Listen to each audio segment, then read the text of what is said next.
Hello, everybody.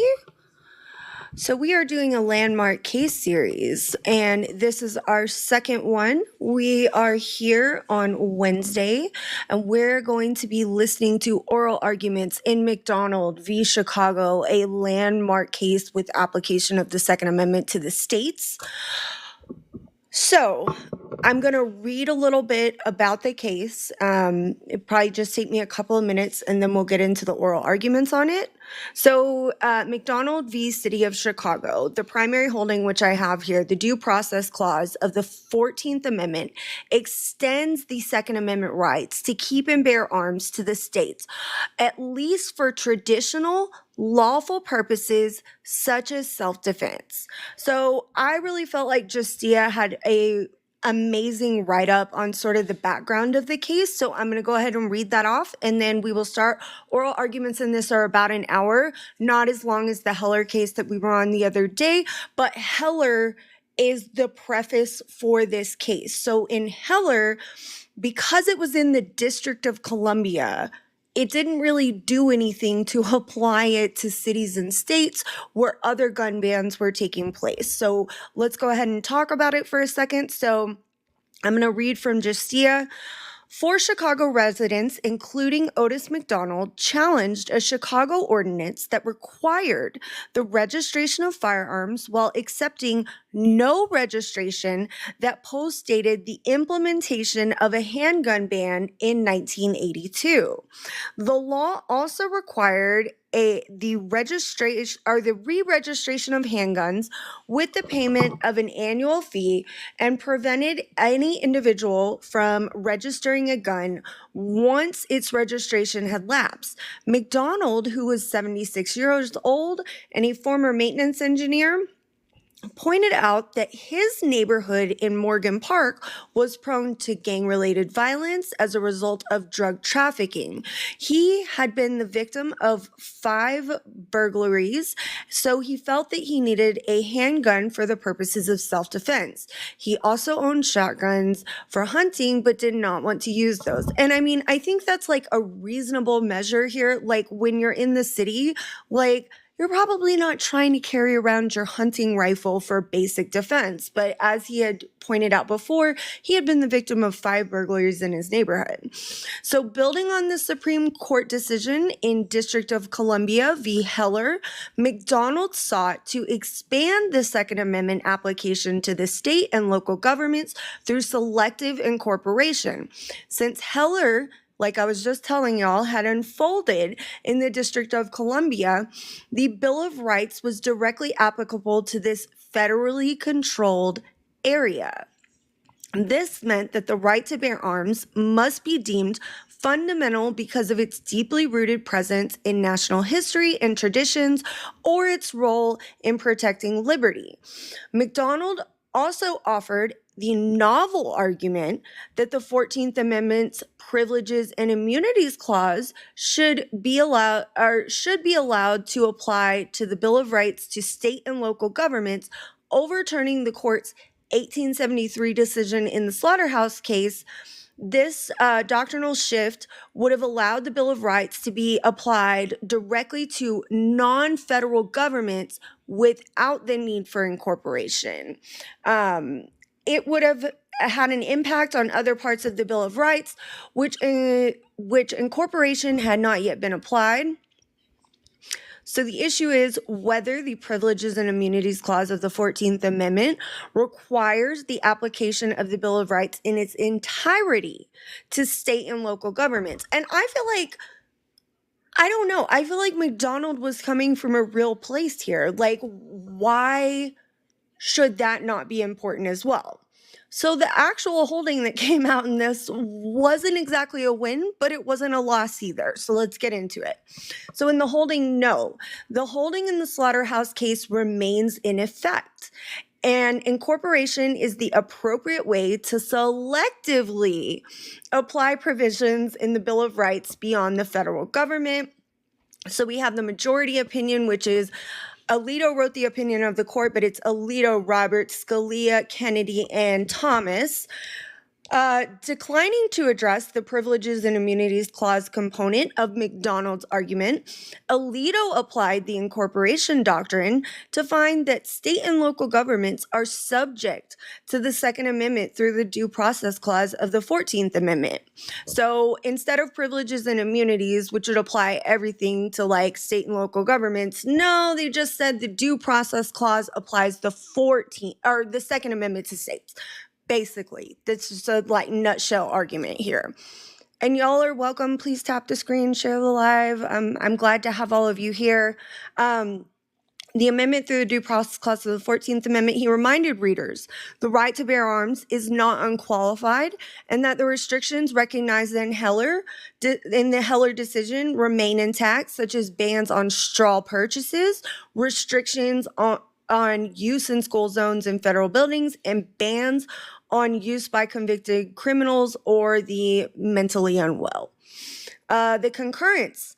Clarence Thomas wrote a concurrence, and Thomas would have accepted McDonald's bolder argument and overruled the Slaughterhouse case, finding that the Privileges and Immunities Clause of the 14th Amendment automatically applied all of the protections in the Bill of Rights to states and cities.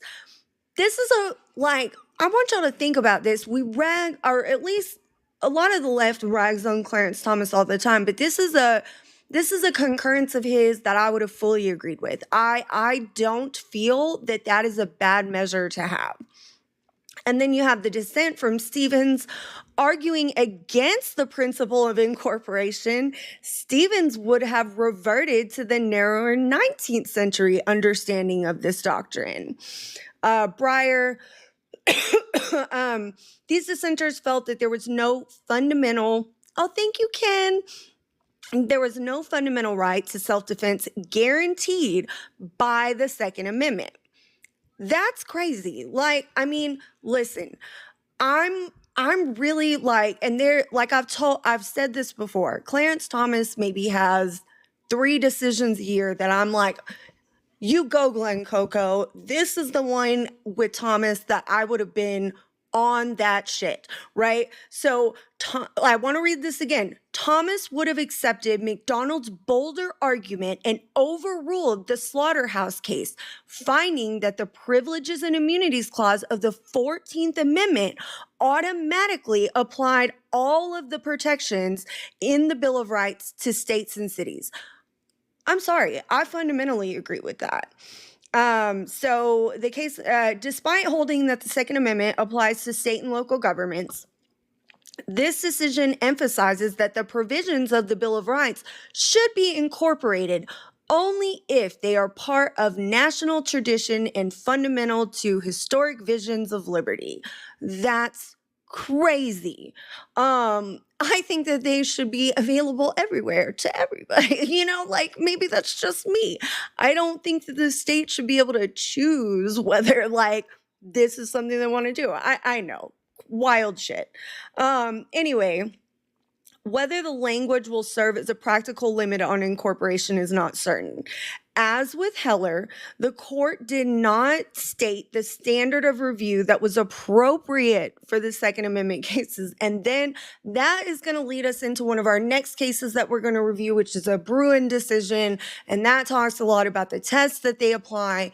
That one, I will be doing Bruen on Monday. On Friday, I'm going to be doing Catano versus Massachusetts, which looks at, is a taser a protected arm? And they did find it was, but either way, the state did not review.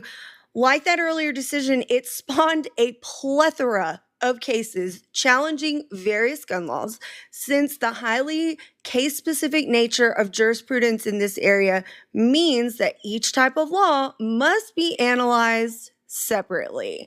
All right. So we are going to listen to oral arguments. These are going to take about an hour. If I see questions in the chat, I will do my best to pause and answer them. But I'm the worst. So just if I don't see you, just let me know again. So anyway, here we go, guys. We'll hear argument first this morning in case 08-1521, McDonald versus the City of Chicago. Mr. Gura.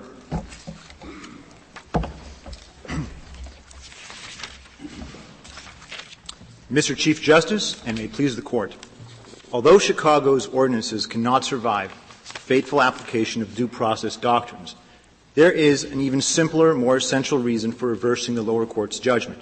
Gura The Constitution's also plain argued text, Heller. as understood by the people that ratified it, mandates this result. In 1868, our nation made a promise to the MacDonald family. They and their descendants would henceforth be American citizens. And with American citizenship came the guarantee enshrined in our Constitution that no state could make or enforce any law which shall abridge the privileges or immunities of American citizenship. The rights so guaranteed were not trivial. The Civil War was not fought because states were attacking people on the high seas or blocking access to the Bureau of Engraving and Printing.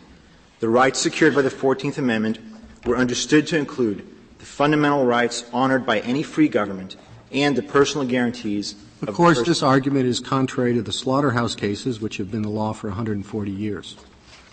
It might be simpler, but it's a big Sounds like Roberts. it's a heavy burden for you to carry to suggest that we ought to overrule that decision.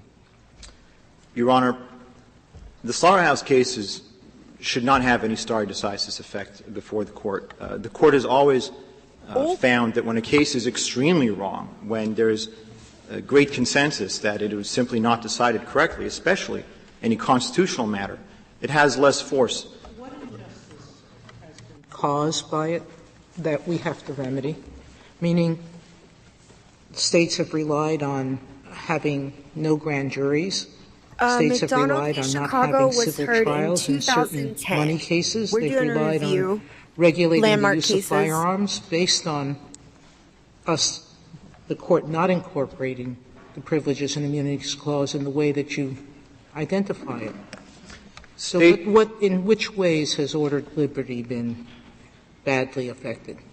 Justice Sotomayor, states may have grown accustomed to violating the rights of American citizens, but that does not bootstrap those violations into something that is constitutional. Are you saying that the rights, if you could clarify your conception of privileges and immunities, am I right in thinking that to keep and bear arms would be included even if we had no Second Amendment as you envision privileges and immunities? Justice Ginsburg, that is correct. The framers and the public understood. Just tell us the dimensions of what it is. I mean, we have the Eighth Amendment, so I know you say that's included.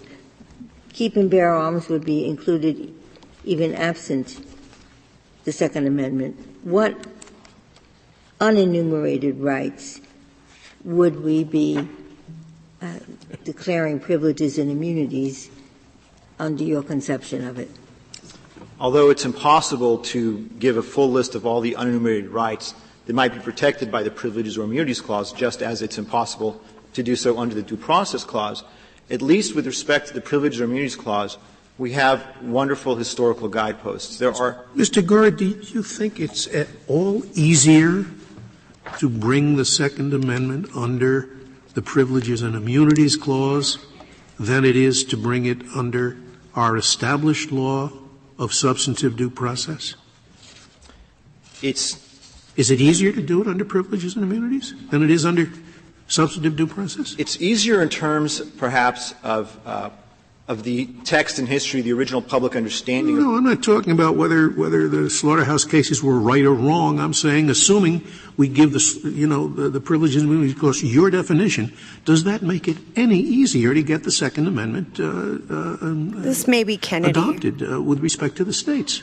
Justice Scalia, I suppose the answer to that would be Scalia, no, my bad. If the answer is no, why are you asking us to overrule 140 Don't years ask me to of remember prior voices from law? years ago. When, I can when barely you can remember reach my a own. result under substantive due process. I mean, unless you're bucking for a place on some law school faculty. No. No. Hey, Kofif. I've left law school some time ago, and this is not an attempt to return. I mean, what you argue is the darling of the professoriate, for sure. But it's also contrary to 140 years of our jurisprudence. Why do you want to undertake that burden instead of just arguing substantive due process, which, as much as I think it's wrong, even I have acquiesced in it. Justice Scalia, we would be extremely happy if the Court reverses the lower court based on the substantive due process theory that we argued in the Seventh Circuit. And indeed, had the Seventh Circuit accepted our substantive due process theory, which was our primary theory in the court below, we might not be here, or perhaps we would be here in a different posture. But that court does not have the prerogative to overturn any of this Court's decisions, and I think it said as much. So it was kind of a pass-through in the Court of Appeals. But I really would like you to answer the question that you didn't have an opportunity to finish answering, and that is what I know, Ken, and it's wild rights. to me What because, like, again, not a total Thomas lover, but I'm with Thomas on this. Of the Bill of unenumerated Rights should Justice apply to Yes. every Well, state the and framers local government. clearly used language that to them meant rights beyond those guaranteed in the First 8 Amendments. And whenever they spoke about those unenumerated rights, they gave some concrete examples. So I think that there might be two categories of unenumerated rights if a claim were before the Court under that provision.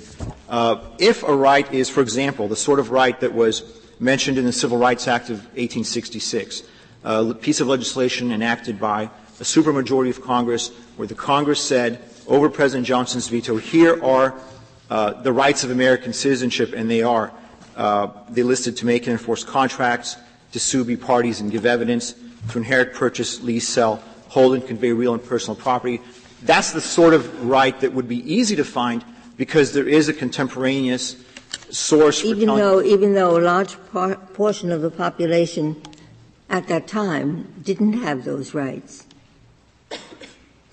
The population at the time that did not have those rights needed their protection primarily in the South, which is why the Civil Rights Act. No, throughout the nation at the time.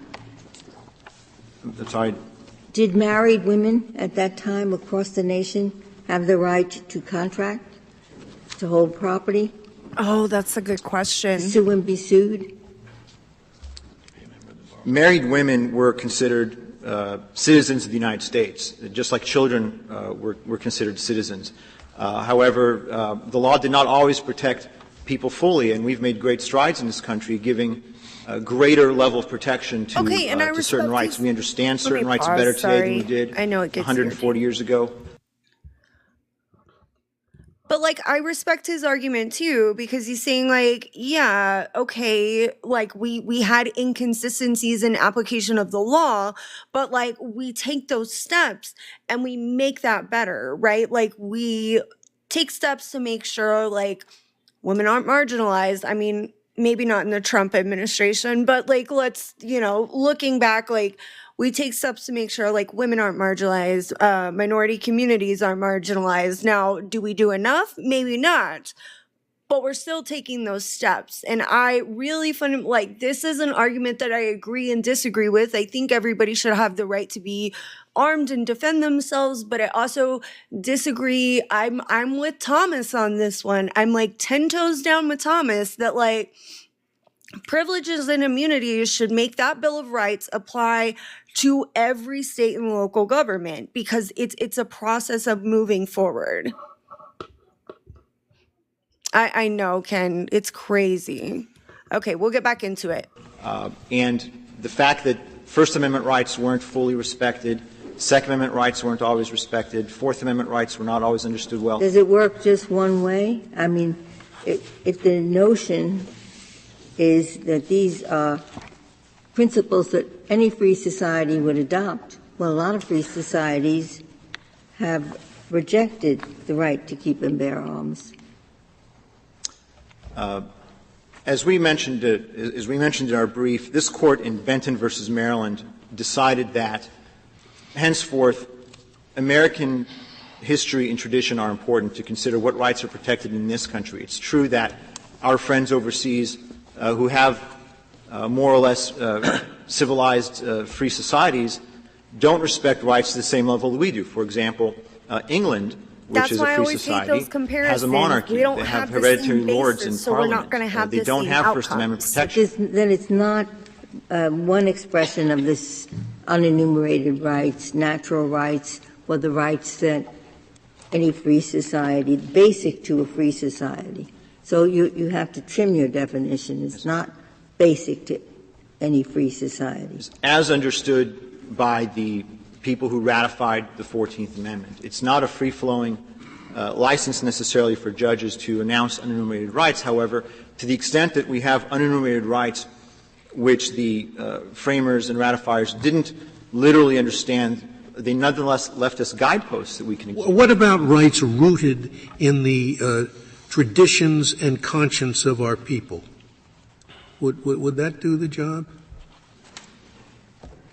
Yes. That happens to be the test we've used under substantive due process. That's correct. And as Judge O'Scanlan in the Ninth Circuit observed in the Nordyke decision, the slaughterhouse dissenters seem to arrive at the same point perhaps that this Court did in the Glucksberg case. Mr. Gore, can I ask you the same question Justice Ginsburg asked about what if there were no Second Amendment?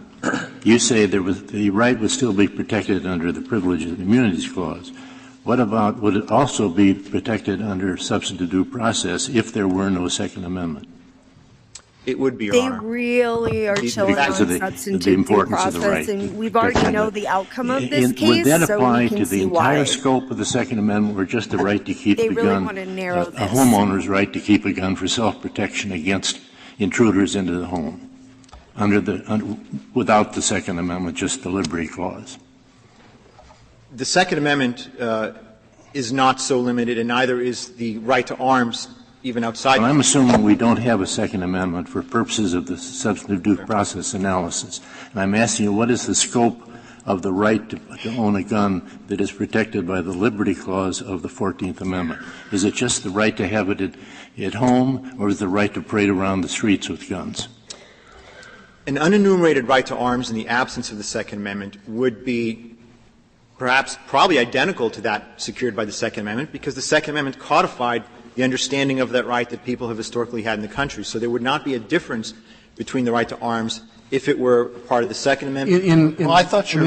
In that context, is your position that the rights that are incorporated as essential to the concept of ordered liberty, do they bring all of our decisions with them? When you say the First Amendment is covered, does that mean New York Times versus Sullivan is incorporated as well?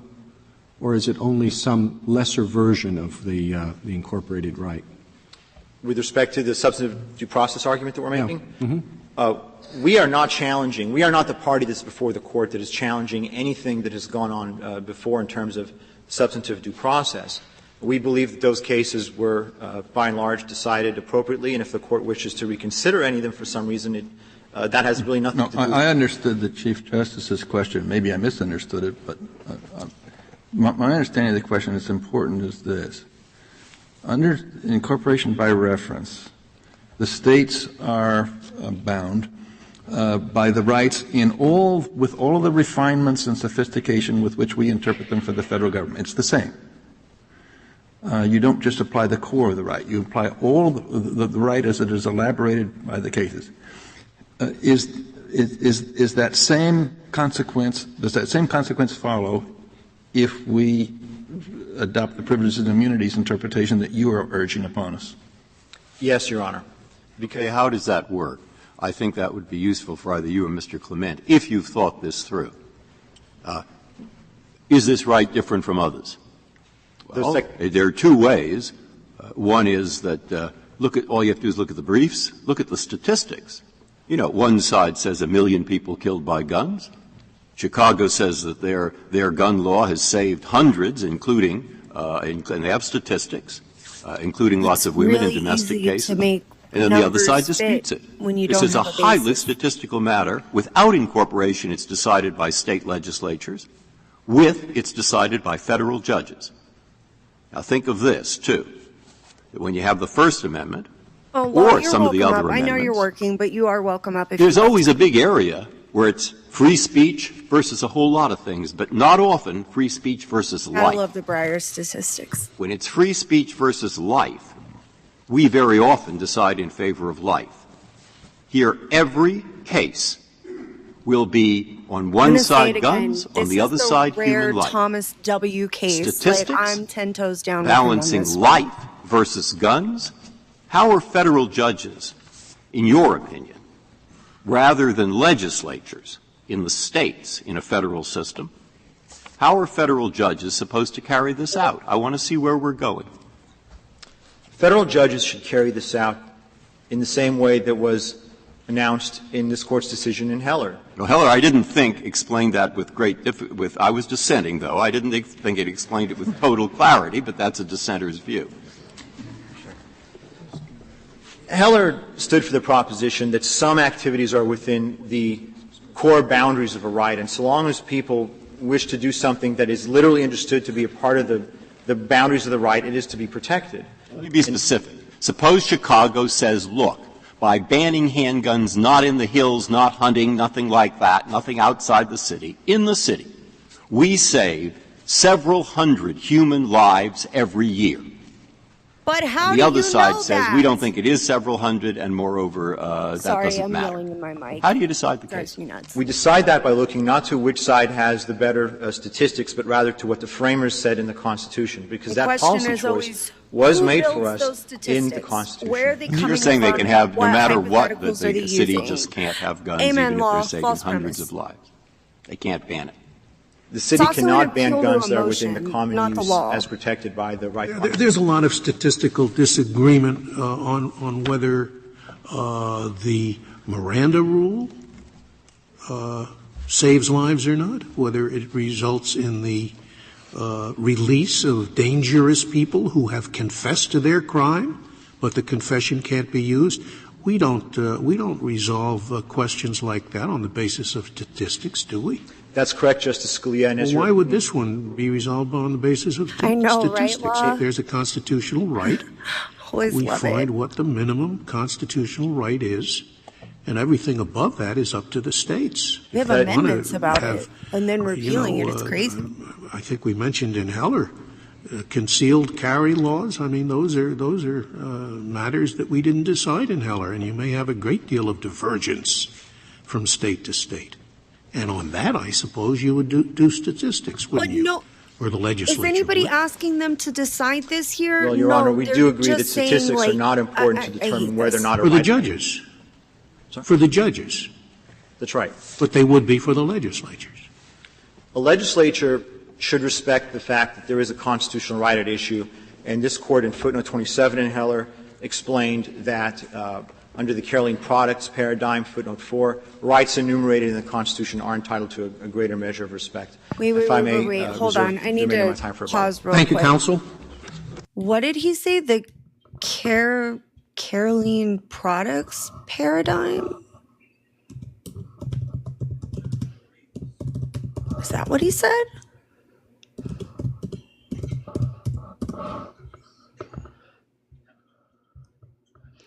First, the constitutional framework established by 1938 Supreme Court case U.S. versus Caroline Products divides judicial review into two tracks. Okay, deferring the government in economic matters while applying strict scrutiny to laws that restrict civil liberties or discriminate against minority groups. I feel like I should have known that, but I didn't, and I needed to find out what it was. We can continue.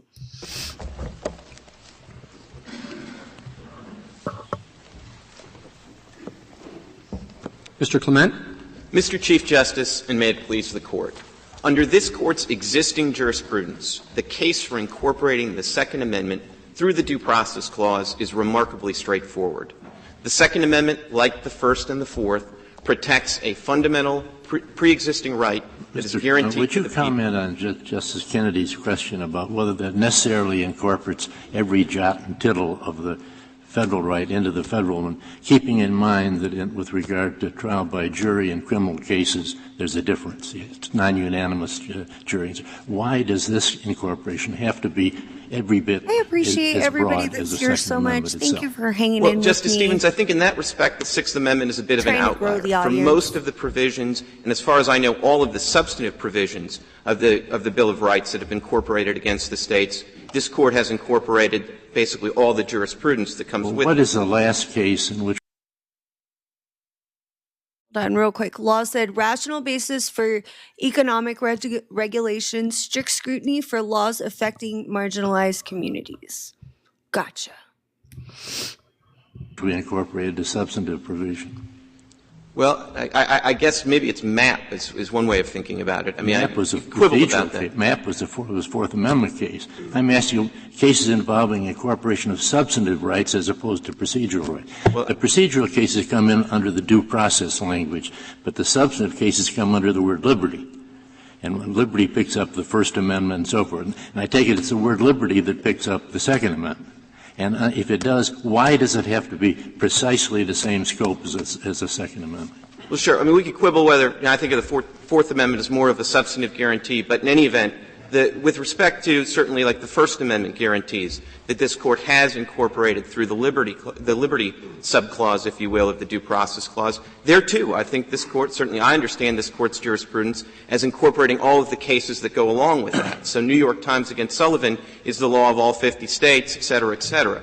And I think that in a sense, the virtue of that approach is probably even more apparent with the Second Amendment than it might be with some other jurisprudence. I guess we have applied a substantive due process with regard to the necessity of permitting homosexual conduct. Lord Jesus. Just remember, this is 2010 and people on this bench are still wild.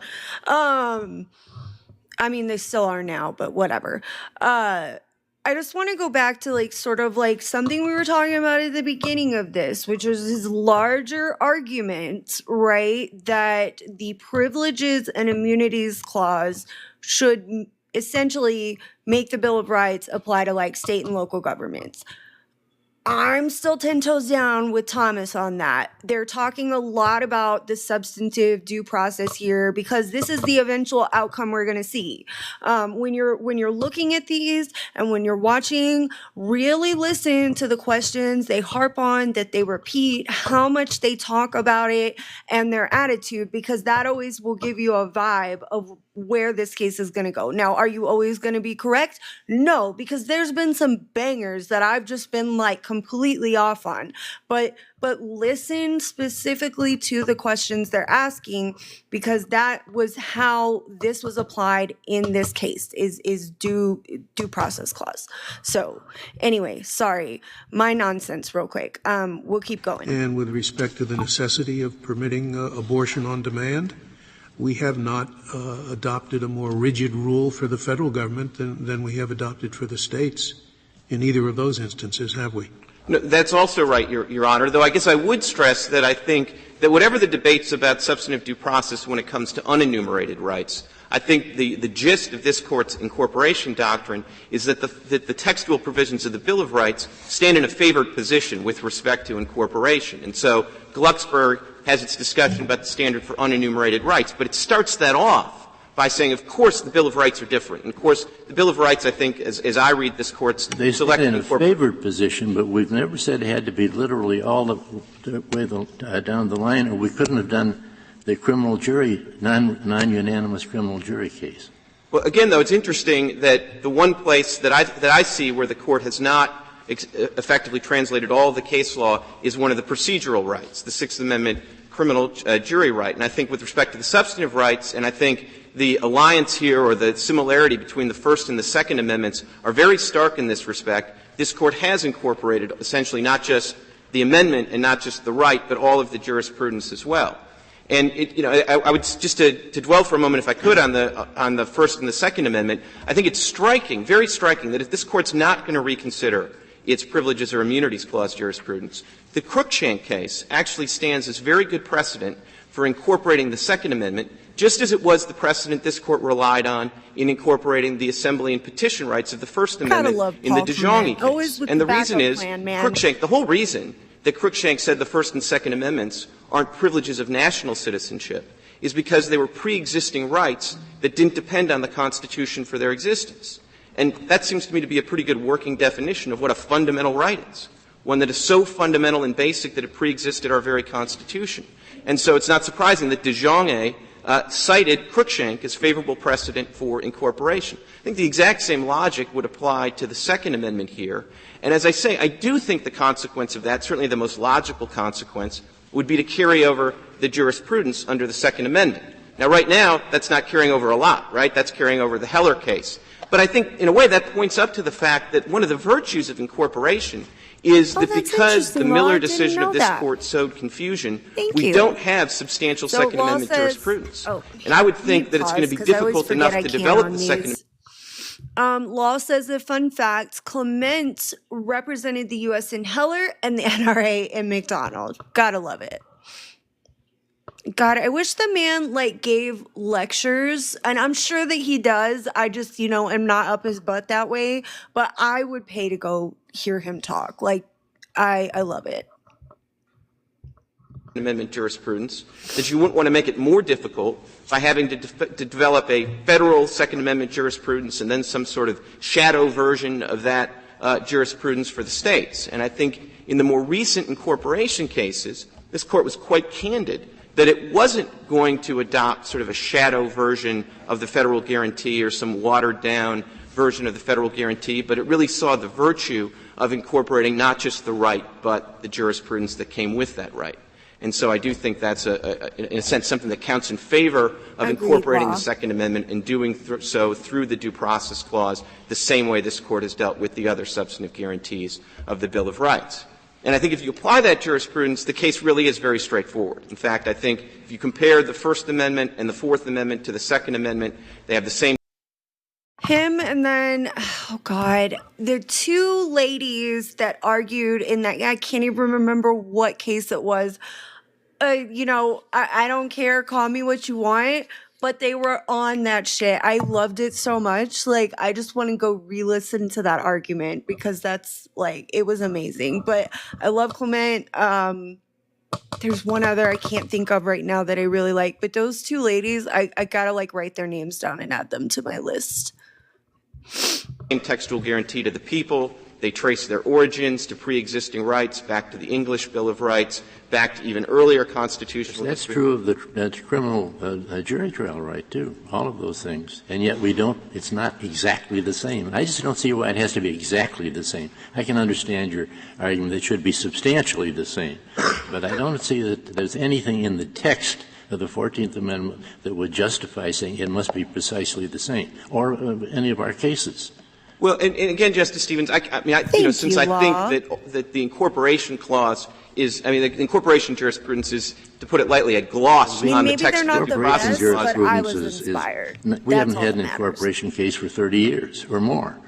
That's right, Justice Stevens. But I guess I would say is that putting the Sixth Amendment to one side, which I think is a bit of an outlier in the jurisprudence here, I think the trend of all of this Court's incorporation jurisprudence has been more towards complete incorporation of the right and the jurisprudence. So, MAP that certainly still allows scope once you determine that the right is incorporated for recognizing that the states might have broader interests that the federal government doesn't have. But I would suppose that would come up in the application of the right rather than in an effort to determine whether parts of it are incorporated or not. Kind of explains why that's right, Mr. Chief Justice, and I think the same thing could be said for any other one of the incorporated amendments. So I think the same thing might be true in the First Amendment. There's certainly going to be situations that the federal government confronts that the state governments won't confront the exact analog situation, and vice versa.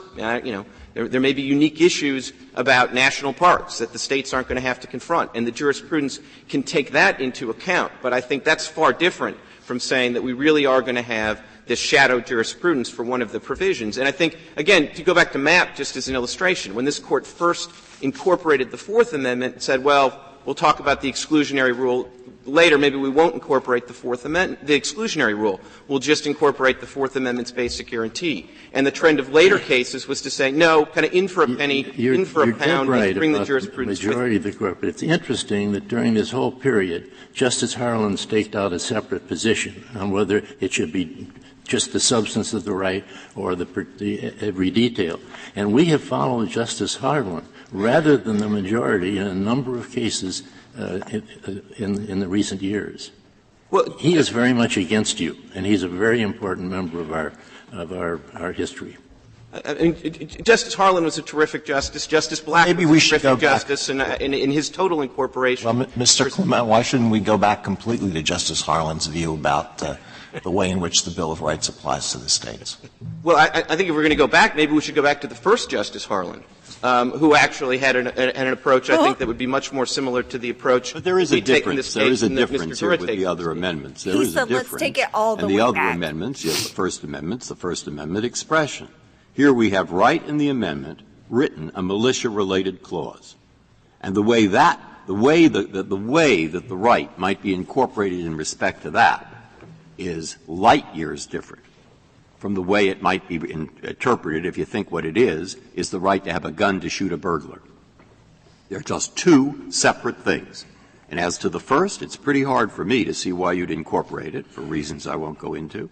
As to the second, I understand it. So we're starting with a difference in purposes at the least. And shouldn't that make a difference in how you incorporate?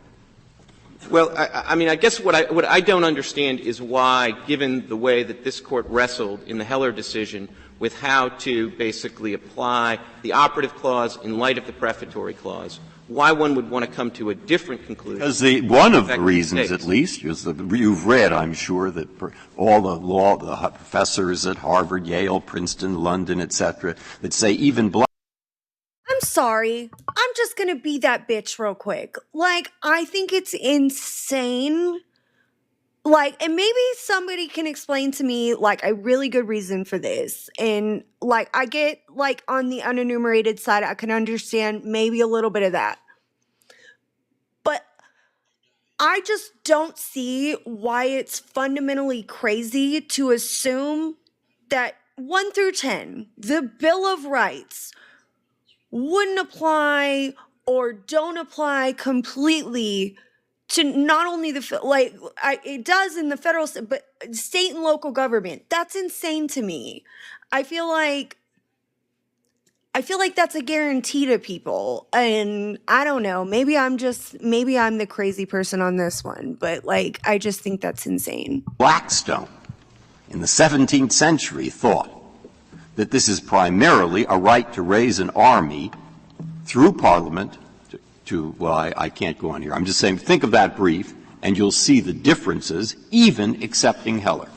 You can respond if you want, briefly. Thank you, Mr. Chief Justice. I mean, obviously, this Court was focused very much on Blackstone's writings in the Heller decision, and I think the majority read Blackstone actually as being primarily concerned with the self-defense right, which goes a long way to understand why the Heller decision came out the way that it came out. And I would simply finish by noting that the one thing that I think we can come to a conclusion about Blackstone is the very fact that Blackstone dwelled on the right is good evidence that it's a fundamental right that should apply to the states. Thank you, Mr. Clement.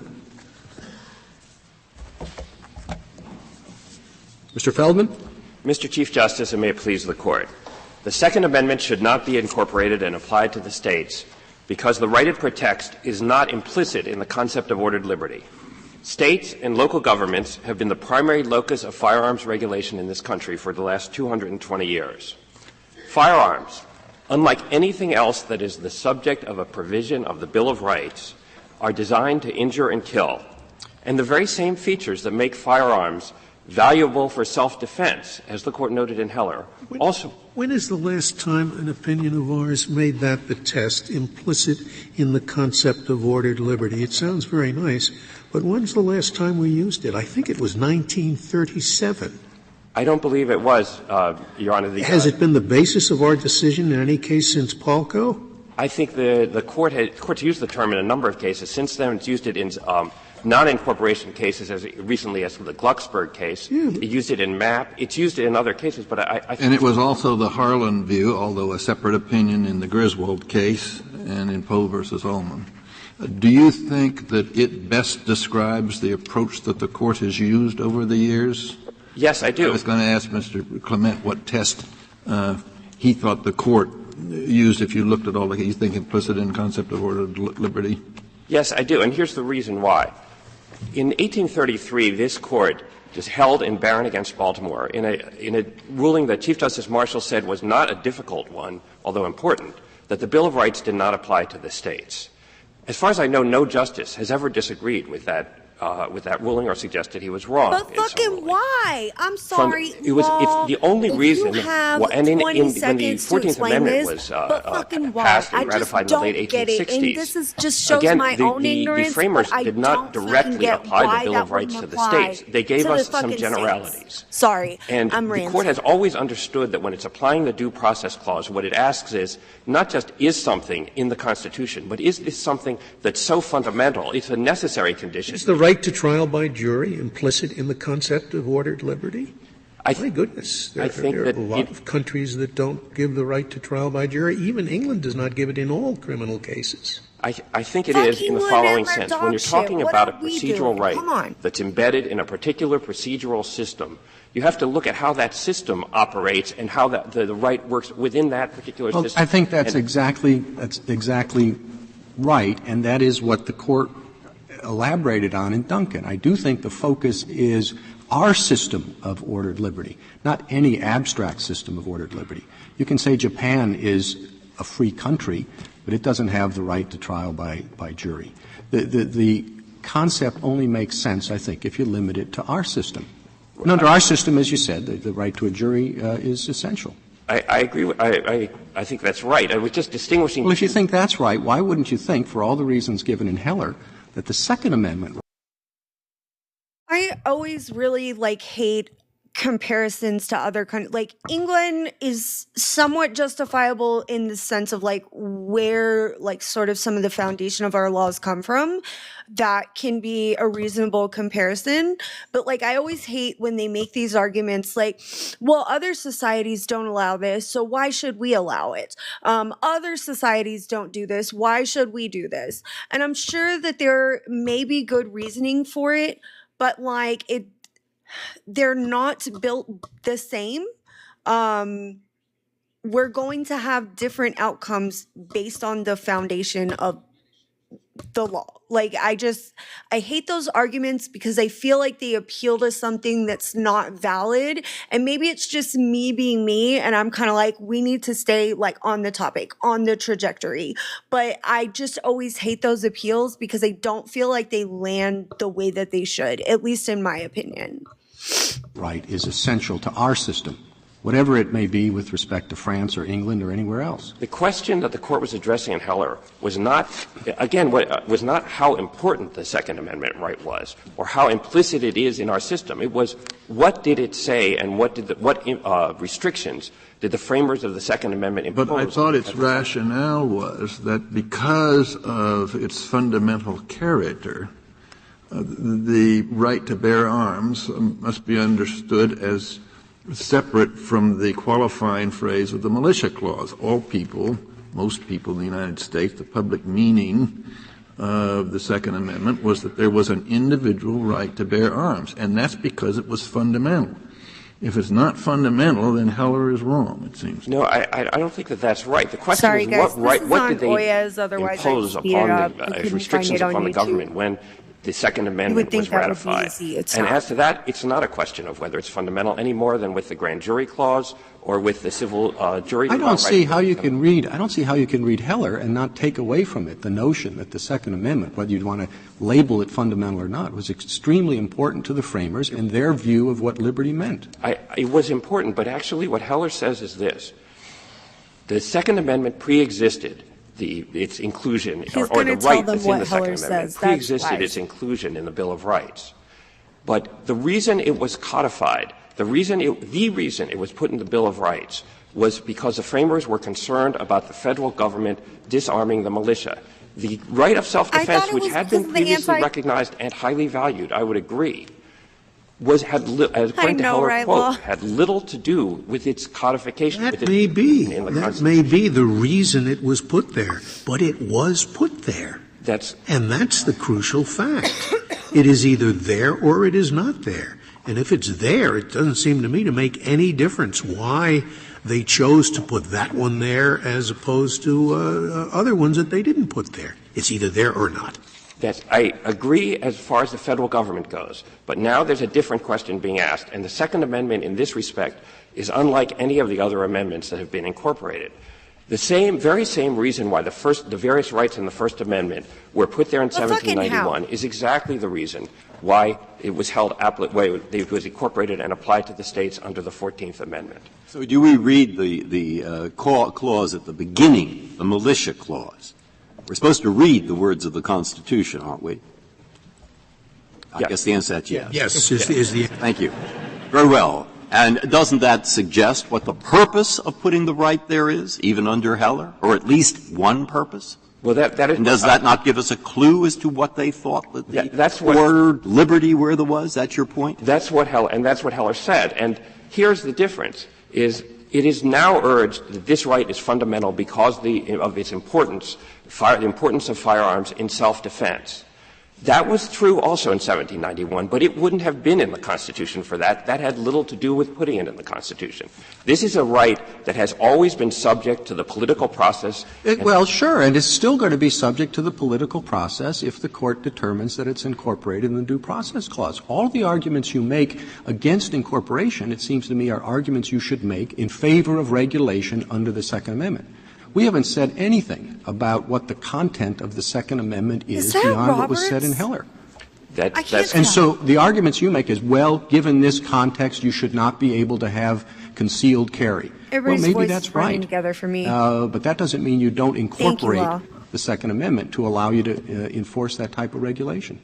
No, I don't think so. I think the argument that I'm making is that states and local governments, under the political process, which, as far as we know, if the only issue had been self-defense, that the framers would have been satisfied to leave this to the states and to leave this to the political process, and not to put it in the Constitution. That as far as the right to self-defense goes, that's something that has always been effectively regulated through the political process, and especially at the state and local level. And through our history, as technology has changed, state and local regulation has altered to draw the balance that has to be drawn. And your position is that a state or local government could completely ban all firearms?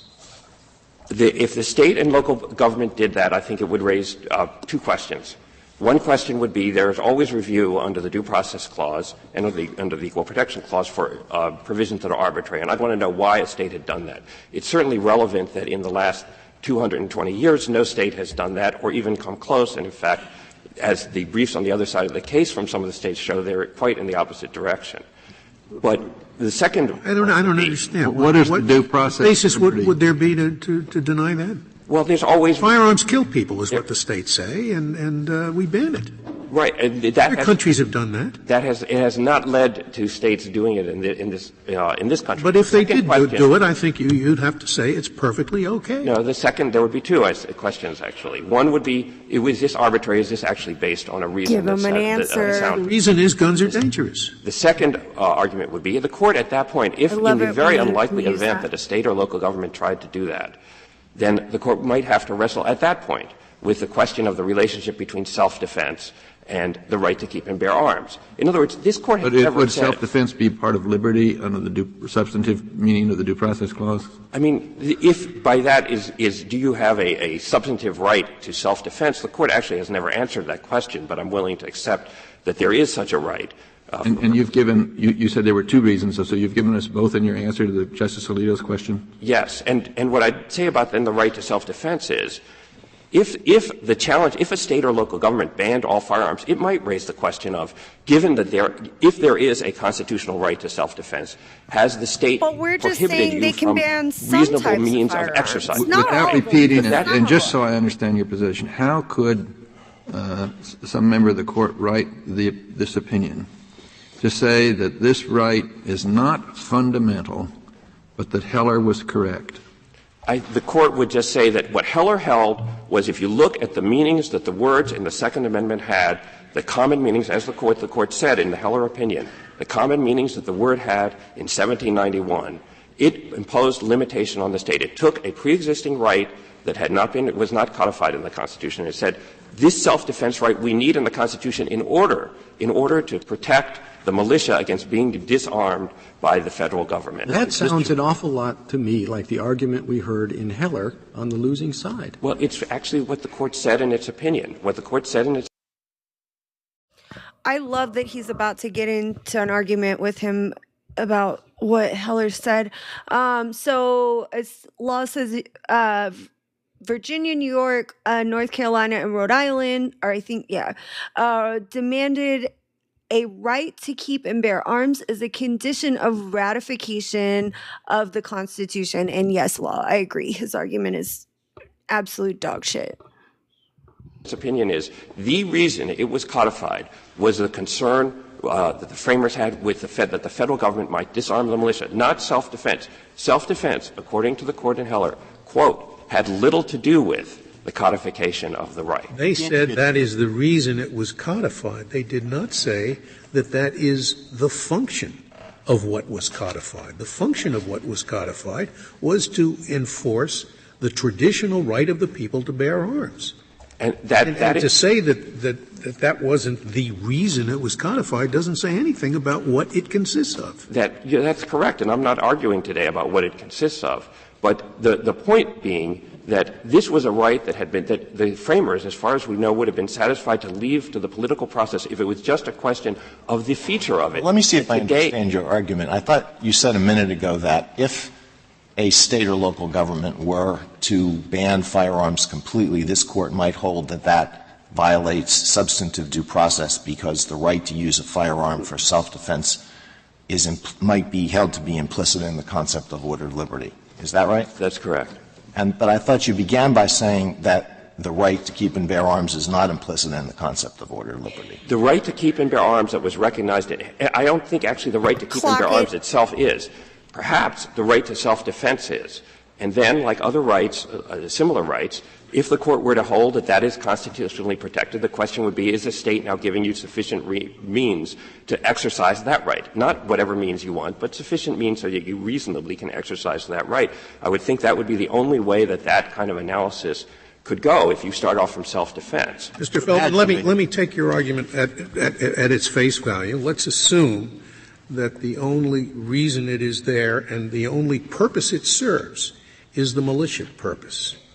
Isn't that militia purpose just as much defeated by allowing the states to take away the militia's arms as it would be by allowing the federal government to take away the militia's arms? Yes, but even if you assume that the whole thing turns around the militia prologue, that prologue is just as important with respect to the states depriving the people. I don't think the primary argument that's being made today, that this is implicit in the concept of ordered liberty or sufficiently fundamental or whichever other. Well, you're switching courses now. Let's just focus on your argument that deals with the prologue. You say this is different because of that prologue, but that prologue has just as much force if the states take away the militia's arms as if the federal government does. I think that few people today would say, and in fact few people in 1868 would say, that the concern to protect the state militias is something that's so fundamental or essential to a concept of ordered liberty or essential to our system that it has to be protected. Well, suppose it is. Suppose it is. Assume, for argument's sake, that it is. Still, I take from what you're saying that let's make up an imaginary importance of ordered liberty chart, and we give it to James Madison and the other framers. And he would say, insofar as that right to bear arms is important for the purpose of maintaining a militia, it's high on the ordered liberty chart. Insofar as the right to bear arms is there to shoot burglars, it's low on the ordered liberty chart. What? And if that's what they'd say, it's conceivable that part of this amendment would go through and be incorporated, namely that part which would prevent a law that would disarm people to the extent they couldn't form militias. But that part which would disarm people to the extent that they couldn't shoot burglars, that would not be incorporated.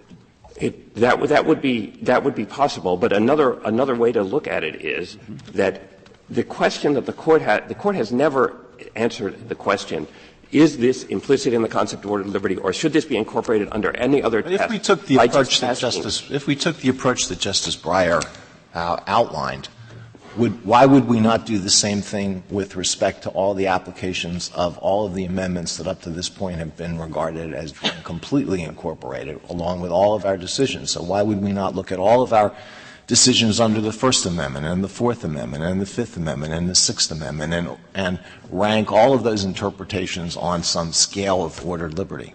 I don't think the Court would. And what I was really responding to Justice Breyer was, we understand that the Second Amendment is in the Constitution and binds the federal government, but it has always been understood from 1868 on that before an amendment applies to the states, you need something more than just finding that it's in the Constitution. But to get back to Justice Breyer's point, which I'm not sure you answered, don't understand is your that. theory that you simply – it's not a question of is it in or is it out, but you're saying, well, what is in and what is out? No, actually, I'm the crazy one. My answer to the question would be I think it's out.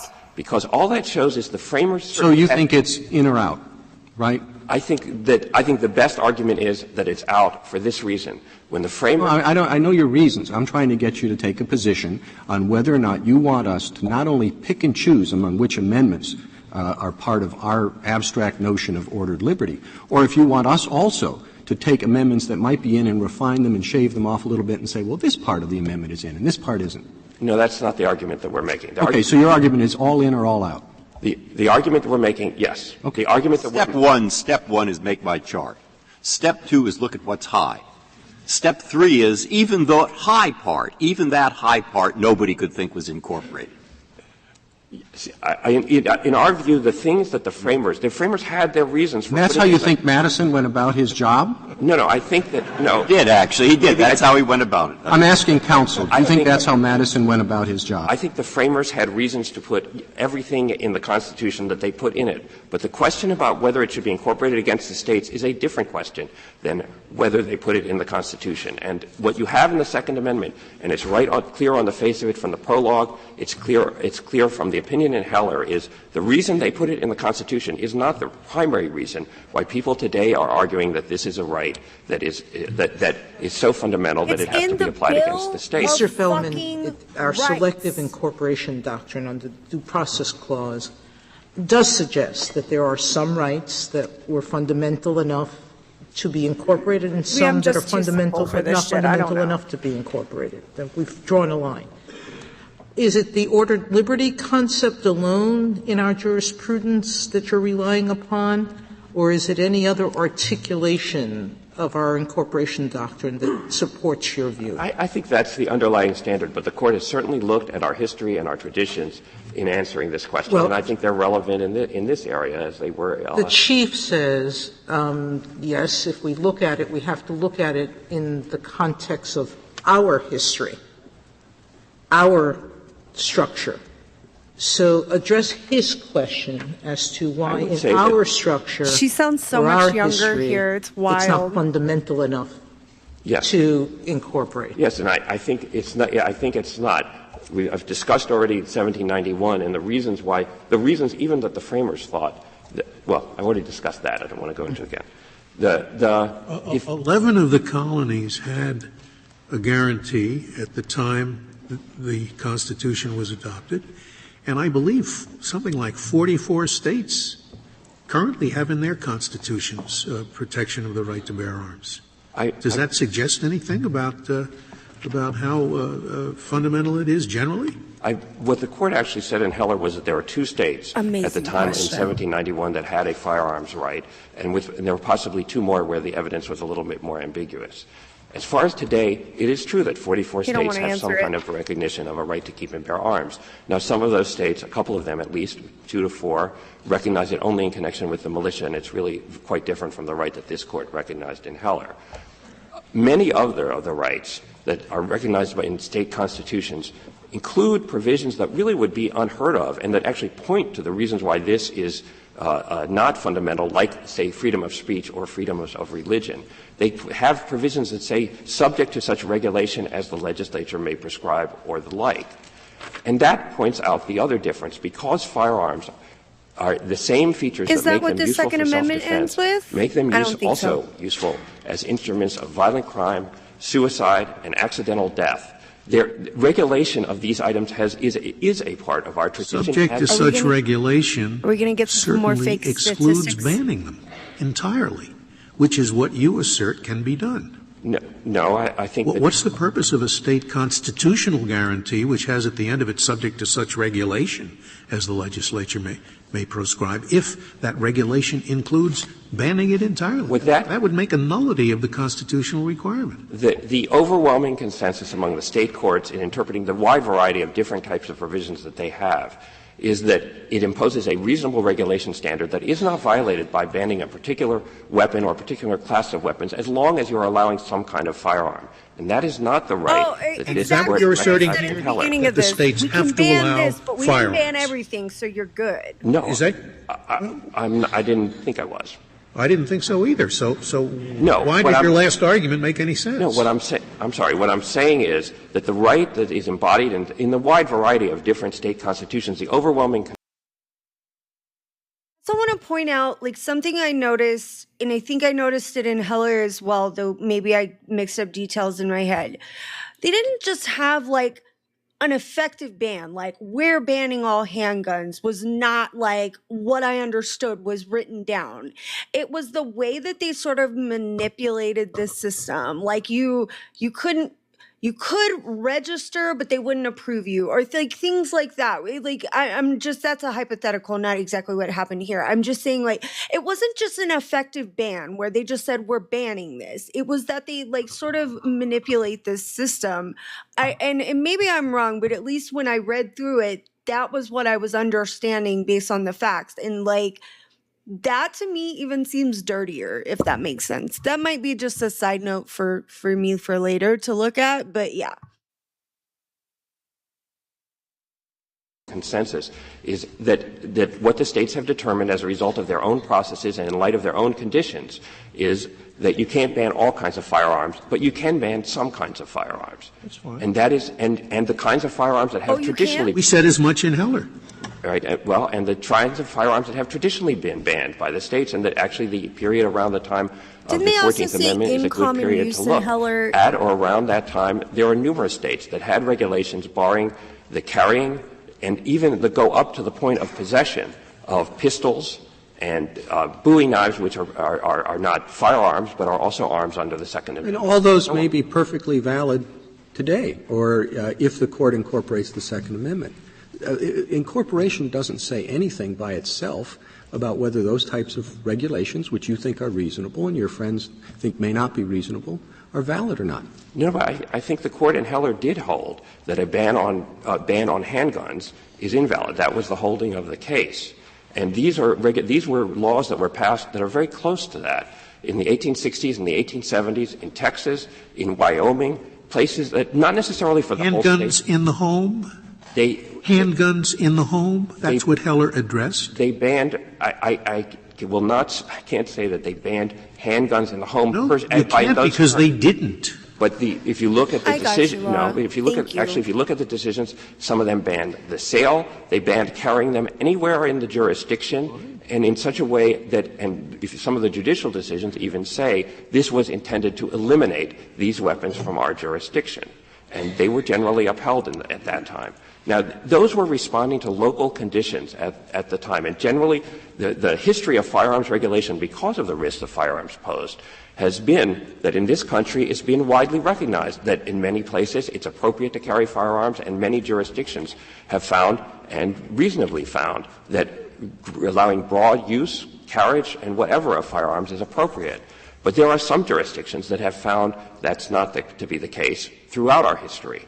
And that has been a state and local decision that's worked through the political process in those jurisdictions. And that political process here is another distinction between the Second Amendment and some of the other amendments that have been incorporated, is that one basis, I think, for incorporating the other amendments and for applying them against the states has been that there is a concern about a discrete minority or a highly unpopular view that's not going to get a fair shake in the political process. I don't think that has ever been the case here. And as far as I know, the framers didn't think that was the case with respect to the right to. Okay. I need to make sure I understood that correctly. Is he saying that minority issues and like what I think of when it comes to this type of like sort of control is like that minority populations can be adversely affected. Like, I hate this guy and I'm ready for this to be over.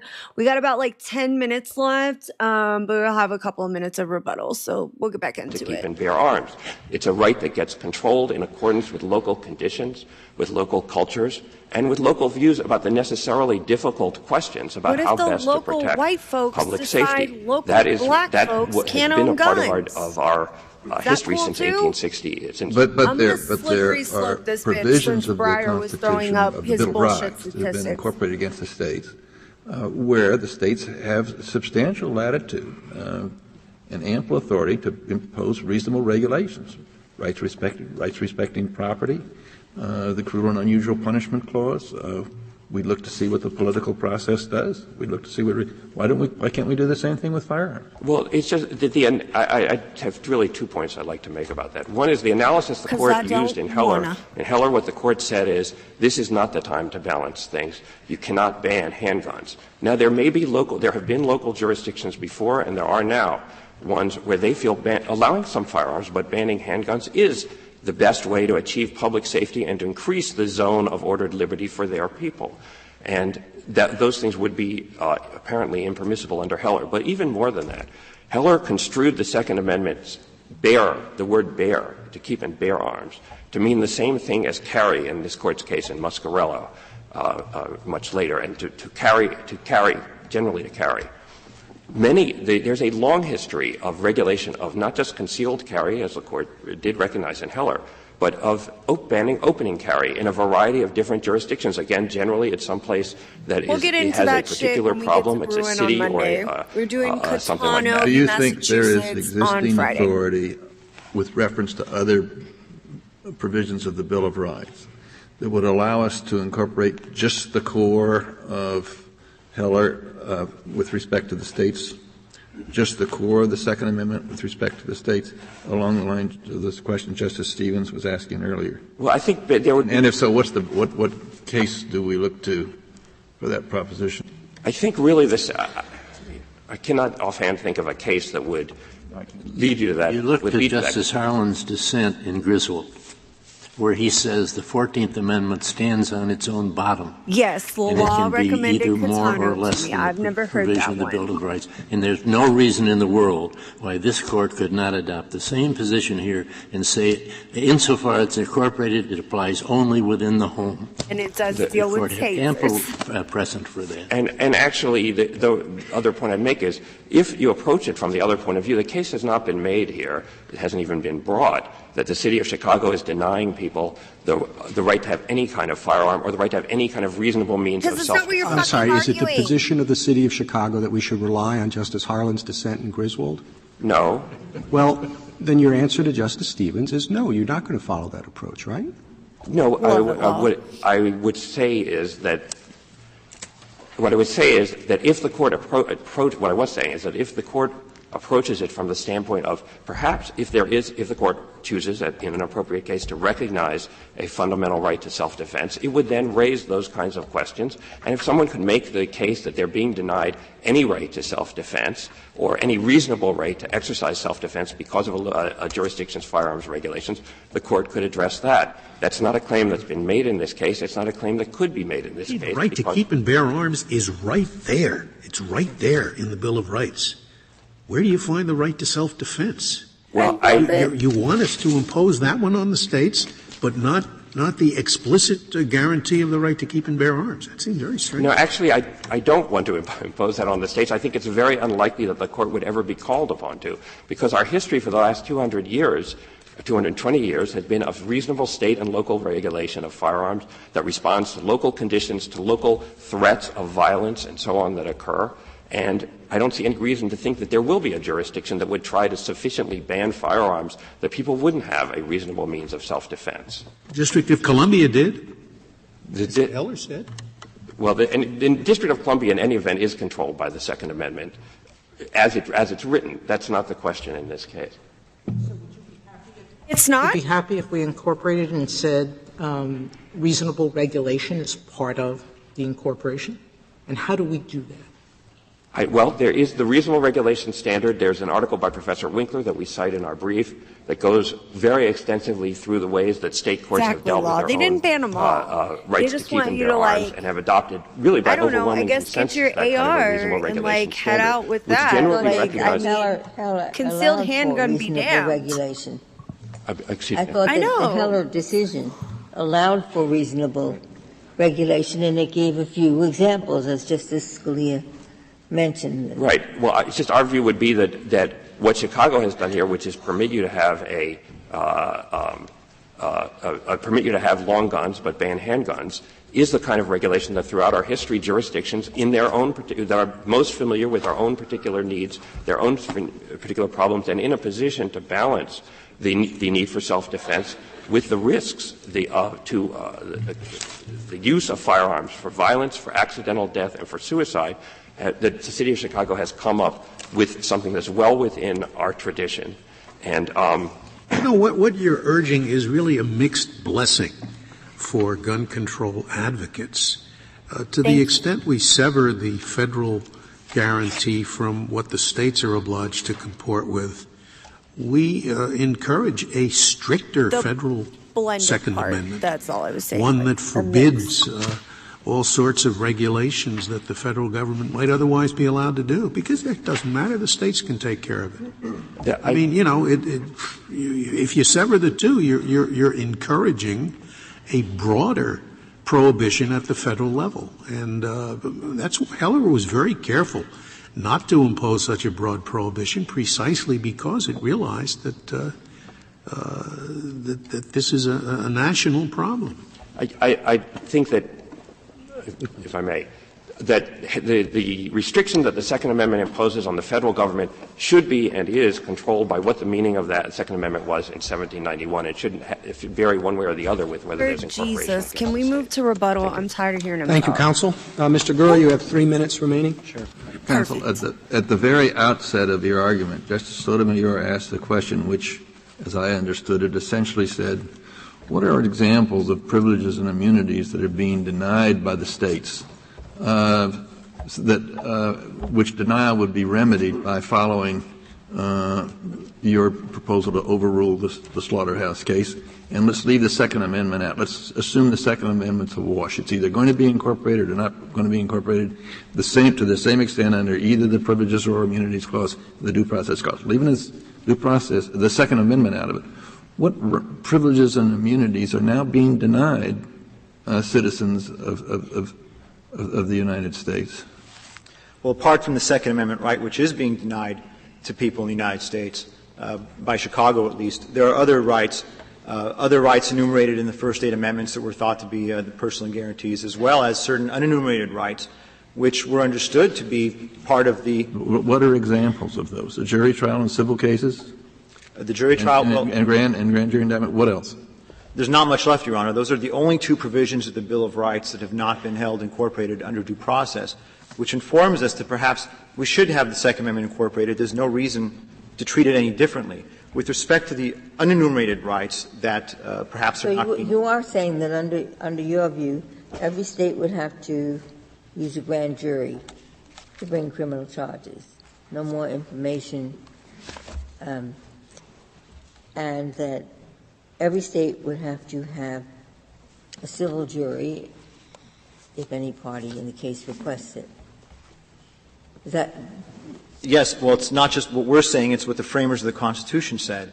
And it's, as Justice Scalia noted in Apprendi, the right to a jury trial, for example, may not be efficient, but it is free. That's a criminal case. That's quite right. different. When we're talking about the grand jury clause, we have 28 states right now out of the 50 that allow prosecutors to pursue felony charges without indictment by a grand jury, but the other 22 states do require. We're using up your time, but you want me to leave the bench thinking grand jury indictment and civil trial and jury case. That's it. There's no other. What are these other unenumerated rights? We can't give a full description of all unenumerated rights that are going to be protected by the 14th Amendment. That doesn't trouble you. No, it does not, and it shouldn't trouble the Court, because the Court addresses due process cases all the time without saying. It doesn't include the right to contract.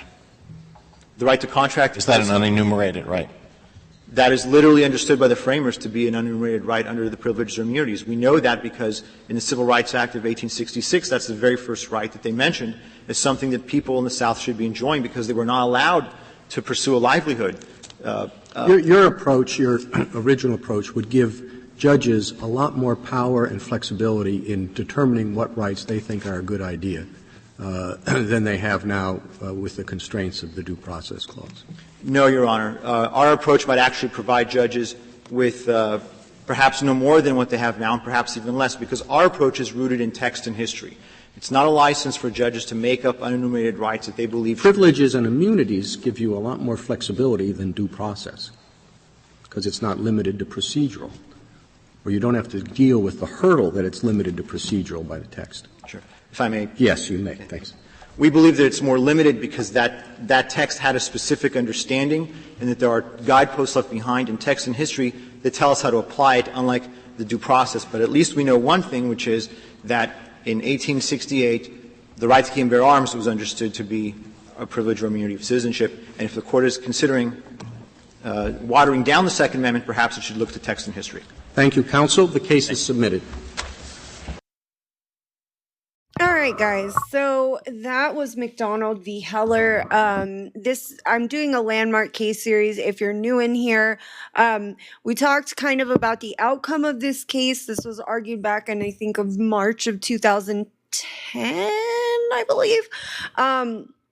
But I want to just read this back because this is a primary holding that the Due Process Clause of the 14th Amendment extends the Second Amendment's right to keep and bear arms to the states for traditional lawful purposes such as self-defense. And I want to kind of read this because this is something I found really interesting, and I was sort of almost 10 toes down with Thomas on this. Thomas would have accepted McDonald's bolder argument and overruled the Slaughterhouse case, finding that the Privileges and Immunities Clause of the 14th Amendment automatically applied all of the protections in the Bill of Rights to states and cities. I'm really going to try to understand this. I just don't understand why it wouldn't in the first place. And maybe that's just like my ignorance on understanding, and I'm okay with that. I don't understand why it wouldn't in the first place. I can agree that like unenumerated, that gets very touchy, but I think like at the same time, if we're looking for more security and well-being in our rights, I just think like all of them should be observed, and it doesn't matter if it's a local or state government. If anybody wants to come up real quick, I'll take people for a few minutes. If not, I'll probably go ahead and end. If anybody has thoughts, this is a super this is chill, and I'm probably gonna go, I don't know, give it a minute or so, but yeah. I just found this to be an interesting argument. So on Friday, we're going to be listening to Catano v. Massachusetts. This one is about tasers. So we'll see what happens with that. They did indeed rule that a taser is considered an arm. But and then on Monday, we're going to be doing the New York Rifle and Pistol Association versus Bruin. And then on the 10th, we're going to be doing U.S. v. Rahimi. I felt like all these cases kind of have some pretty large application to sort of what we understand in Second Amendment rights right now. And then right after that, we're going to be kicking into women's rights, and then I'll take a little break and come back. But all right, nobody's requested up, so what I'm going to do is go ahead and close it. Thank you all so much for being here. I appreciate each and every one of you. You're amazing. And as always, if you have any questions or a case that you would like me to look at, please throw it in my DMs and I will try to get to it. Thank you so much, guys. And Law, I appreciate all your input on this as always. All right. Bye, guys.